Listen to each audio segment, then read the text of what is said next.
तंत्र है। जनतंत्र में कोई फैसला कोई व्यक्ति अकेले नहीं करता। मैं 19 तारीख को यहाँ आया था और मैंने उस समय भी ये कहा था कि हम अपने पार्टियों के साथियों के साथ, नेताओं के साथ मिलकर के कोई फैसला करेंगे। मैंने आग्रह किया था एटा जिला पार्टी से कि आज वो बैठक बुलाएं और बैठक में ही हम लोग फैसला करेंगे। सिरसा बदन में हम लोग गए थे 19 तारीख को और वहाँ जाने के बाद हम ये अपेक्षा करते थे कि प्रशासन हरकत में आएगा और कार्रवाई होगी, लेकिन कोई कार्रवाई नहीं हुई। हमें मजबूर कर दिया गया धरना देने के लिए। तो आज एटा जनपद की पार्टी ने सर्वसम्मति से फैसला लिया है कि आगामी 9 जुलाई को एक विशाल धरना जिला मुख्यालय पर किया जाएगा। सिरसा बदन सहित उन सब गाँवों में जहाँ सामाजिक तनाव है, जहाँ दलितों पर अत्याचार हो रहे और अत्याचार किसी भी श्रेणी को हो, उन सब के खिलाफ एक विशाल धरना हम 9 जुलाई को एटा जनपद में करेंगे। कल्याण सिंह जी की मूर्ति भी तोड़ी गई थी जलेसर में, तो उसको लेकर भी आप क्या कहेंगे?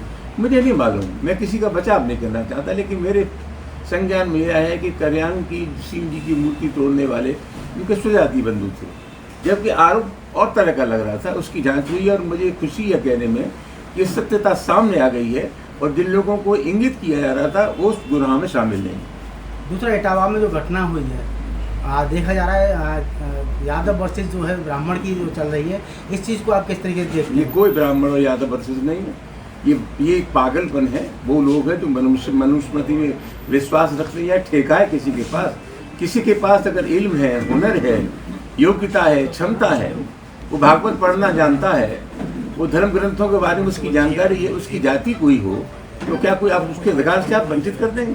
किसी के बाप ने ठेका ले रखा है जाति के नाम पर कि ये कथा वाचन कर सकते हैं?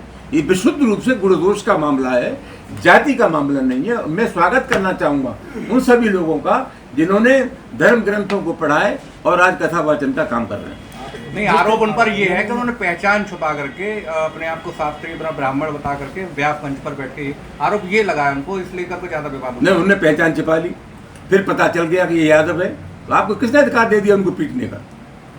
उन्होंने अगर पहचान भी छिपा ली और कथा वाचन का काम कर रहे हैं, आपने इसलिए तो उन्हें मारा कि वो यादव है। क्या गुनाह हो गया?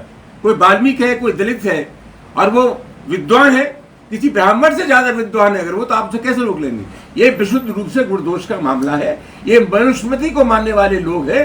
मैं स्वागत करूंगा उन सब लोगों का जो कमजोर वर्गों के लोग हैं, पिछड़े हैं, दलित हैं, जो कथा वाचन का कार्य कर रहे हैं। प्रशासन ने तो कार्रवाई कर दी थी, उसके बाद जो पुलिस पर पथराव किया जाता है, ये सब जांच का विषय है।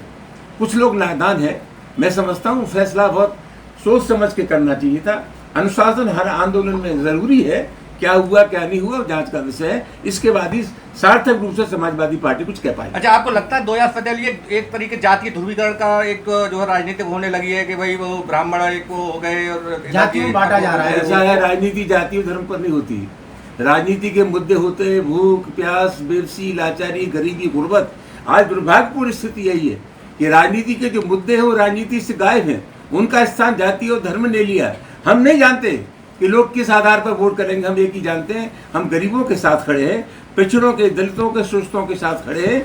और जिन मुद्दों पर राजनीति होती है, समाजवादी पार्टी उन मुद्दों पर राजनीति कर रही है। हम जातिगत और धार्मिक आधार पर राजनीति करने के सख्त खिलाफ हैं। अच्छा, जिस तरह राजनीति में शब्दों की जो मर्यादा रोज के रोज गिर रही है, आपको क्या, आप इसको कैसे देखते हैं? पूरे राजनीतिक सिस्टम की बात करिए आप, ये दल विशेष की बात नहीं। पूरी राजनीति का मिजाज बदल रहा है और मैं समझता हूँ राजनीति में संयम और शिष्टाचार बहुत जरूरी है। सभी लोगों को इसका ख्याल रखना चाहिए। इसमें कोई एक व्यक्ति अब बात नहीं है। 9 तारीख को कार्यक्रम करेगी, धरना करेगी या क्या करेगा? ये जनतंत्र है या विरोध का अधिकार कोई तोड़ तलवार थोड़ी होता है। हम लोग बैठेंगे, धरना देंगे, अपनी मांग करेंगे, भाषण देंगे। जनतंत्र में विरोध करने का जो अधिकार होता है, गांधीवादी अधिकार, लोहियावादी अधिकार, हम उसका इस्तेमाल करेंगे।